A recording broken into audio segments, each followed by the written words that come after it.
آج میں وسیم بریلوی صاحب کی غزل لے کر حاضر ہوا ہوں۔ ہزار کانٹوں سے دامن بچا لیا میں نے، انا کو مار کے سب کچھ بچا لیا میں نے، کہیں بھی جاؤں نظر میں ہوں ایک زمانے کی، یہ کیسا خود کو تماشا بنا لیا میں نے، عظیم تھے یہ دعاؤں کوٹنے والے ہاتھ، نہ جانے کب انہیں کاسا بنا لیا میں نے، اندھیرے بیچ میں آ جاتے اس سے پہلے ہی، دیا تمہارے دیے سے جلا لیا میں نے، مجھے جنوں تھا ہیرا تراشنے کا تو پھر کوئی بھی راہ کا پتھر اٹھا لیا میں نے، چلے تو ہاتھ مگر ہاں ہوا کے ہم جلے تو ہاتھ مگر ہاں ہوا کے حملوں سے کسی چراغ کی لو کو بچا لیا میں نے، ہزار کانٹوں سے دامن بچا لیا میں نے۔ یہ جو انا کا مسئلہ ہوتا ہے نا، یہ قدم قدم پر آپ کو وہ سمجھیے کانٹوں سے الجھاتا ہی رہتا ہے یہ تو ہزار کانٹوں سے۔ اب کیا کیا کہ انا کو جب میں نے مار دیا، انا کو ہم نے بیچ سے ہٹا دیا اپنے اندر سے، میں نے انا لفظ ایگو ہم نے نکال دی، تو ہزار کانٹوں سے بھی دامن ہم نے بچا لیا ہے، اور انا کو مار کے سب کچھ بچا لیا۔ اب دامن جب آ جاتا کانٹوں میں تو پھر ظاہر ہے کہ کچھ بھی ہو سکتا تھا، بہت جگہ سے تار تار بھی ہو سکتا تھا ہمارا دامن، تو لیکن اس سے اب ہم بچ گئے، انا کو مار کے سب کچھ بچا لیا میں نے۔ بس ایک چیز کو میں نے ختم کر دیا، اس کے بعد ساری چیزیں میری بچ گئی۔ انا کو مار کے سب کچھ بچا لیا میں نے، کہیں بھی جاؤں نظر میں ہوں ایک زمانے کی۔ ایک عجیب مسئلہ آ گیا میرے ساتھ کہ میں جہاں بھی جاتا ہوں لوگ مجھے پہچانتے ہیں، مجھے جانتے ہیں، وہ مجھ سے ملنا چاہتے ہیں، وہ آٹوگراف لینا چاہتے ہیں، فوٹوگراف لینا چاہتے ہیں، تو کہیں بھی جاؤں نظر میں ہوں ایک زمانے کی، یہ کیسا خود کو تماشا بنا لیا میں نے اپنے آپ کو بالکل تماشا بنا لیا۔ جب سے مجھے شہرت ملی ہے، جب سے مجھے کامیابی ملی ہے،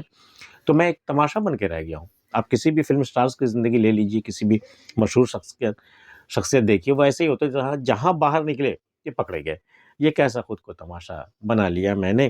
عظیم تھے یہ دعاؤں کو اٹھنے والے ہاتھ۔ یہ ہاتھ جو ہمارے پاس سے، یہ صرف دعاؤں کے لیے اٹھا کرتے تھے، اپنے لیے نہیں، دوسروں کے لیے، پوری دنیا کے لیے میں صرف دعاؤں کے ہی کام آتے تھے یہ ہاتھ، نہ جانے کب انہیں کاسا بنا لیا میں نے۔ کاسا جو فقیر کے ہاتھ میں جو ہوتا ہے نا، کٹورا، اسے کاسا کہتے ہیں۔ تو نہ جانے اب ان دعاؤں کو اٹھنے والے ہاتھ کو میں نے کاسا کب سے بنا لیا، مجھے خبر ہی نہیں ہوئی کہ اب تو لوگ اس پہ پیسے بھی ڈالنے لگے، اور مجھے یہ بھی اچھا لگنے لگا، اور میں نے اسے بالکل پرماننٹ ایک فیچر بنا لیا کہ صاحب اب جہاں بھی جاؤں میں ہاتھ پھیلاؤں اور مجھے کچھ نہ کچھ چاہیے۔ عظیم تھے یہ دعاؤں کو اٹھنے والے ہاتھ، نہ جانے کب انہیں کاسا بنا لیا میں نے، اندھیرے بیچ میں آ جاتے اس سے پہلے ہی، ہم دونوں کے بیچ میں، دو لوگوں کے بیچ میں اندھیرے آ جاتے اس سے پہلے ہی، دیا تمہارے دیے سے جلا لیا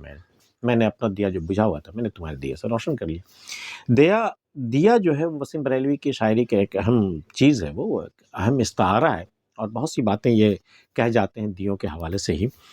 کہ کسی وہ کہتے ہیں نا چراغ، اور یہ کہ جہاں بھی جاتا ہے یہ روشنی لٹاتا ہے، کسی چراغ کا اپنا مکان نہیں ہوتا۔ یہ بھی وسیم بریلوی کا ہی شعر ہے کہ چراغ کو روشن ہونے کے لیے اس کا اپنا گھر ہونا ضروری نہیں ہے کہ وہ اس کا اپنا گھر ہو تو روشن کرے گا، اس کا کام ہے روشنی کرنا، یہ اس کی فطرت ہے، یہ اس کا ایک اہم حصہ ہے چراغ کا، اس کی زندگی کا، کہ وہ جہاں بھی جائے وہ روشنی لٹاتا ہے۔ کسی چراغ کا اپنا اس کا بیچارے کا اپنا مکان تو ہوتا نہیں ہے، لیکن جہاں بھی جائے وہ روشنی لٹاتا ہے۔ اس طرح ان کی شاعری میں آپ دیکھیں تو چراغ اور دیے کے اکثر استعارے استعمال ہوتے رہتے ہیں۔ دیا تمہارے دیے سے جلا لیا میں نے، مجھے جنوں تھا ہیرا تراشنے کا تو پھر مجھے جنون تھا، میں ہیرے لیتا تھا، اسے تراش کر کے میں پالش کر کے اسے بالکل فنش پروڈکٹ میں نکالتا تھا، مجھے جنون تھا ہیرا تراشنے کا تو پھر کوئی بھی راہ کا پتھر اٹھا لیا میں نے۔ تو اس کی جنون میں یہ کیا مطلب، میں راہ کا پتھر اٹھا کے میں اسے تراشنے بیٹھ جاؤں تو کیا وہ ہیرا نکلے گا؟ ہیرے کے لیے تو ہیرا کا را مٹیریلس ہوگا، تبھی تو اس سے نکلے گا ہیرا۔ اب راہ کے پتھر کو آپ تراشیں گے تو ہیرا تھوڑی نہ بن جائے گا۔ تو ایسا کیا جنون ہے کہ آپ جو ہیرے کے را مٹیریلس ہوتے ہیں اس کو چھوڑ کر کے آپ راستے کے پتھر کو اٹھا کر کے تراشنے لگتے ہیں؟ ایسا تو جنون کسی کام کا نہیں ہے نا۔ مجھے جنون تھا ہیرا تراشنے کا تو پھر کوئی بھی راہ کا پتھر اٹھا لیا میں نے، جلے تو ہاتھ مگر ہاں ہوا کے حملوں سے، ہاں میرا ہاتھ تھوڑے سے جل گئے ہیں، لیکن ہوا کے حملوں سے کسی چراغ کی لو کو بچا لیا میں نے۔ بھئی اس کوشش میں چراغ کی لو کو جب ہوا تیز چلی تو چراغ کی لو کو بچانے میں میرے ہاتھ تو جل گئے، لیکن کسی چراغ کی لو کو بچا لیا میں نے۔ ہاتھ جل گئے تو کیا ہوا، اس کی زندگی بچ گئی۔ لو دراصل چراغ کی لو پھر یہاں ایک استعارے کے طور پہ استعمال ہے، یہ کسی کی عزت ہو سکتی ہے، کسی کے آبرو ہو سکتی ہے، کسی کی جان ہو سکتی ہے، کچھ بھی ہو سکتا ہے، جس سے بچانے میں ان کے ہاتھ تو جل گئے، کہ مقابلہ کرنا پڑا ان کے دشمنوں سے جو ان کی کسی کی زندگی بجھانے کی کوشش کر رہے تھے، ان دشمنوں سے لڑنا پڑا، میرے بھی ہاتھ جل گئے، میں بھی زخمی ہوا، کسی چراغ کی لو کو بچا۔ لیکن ہاں ایک بات یہ ہوئی، انجام یہ ہوا کہ میں نے اس چراغ کی لو کو بچا لیا، چراغ کو بجھنے نہیں دیا ہم نے، کسی چراغ کی لو کو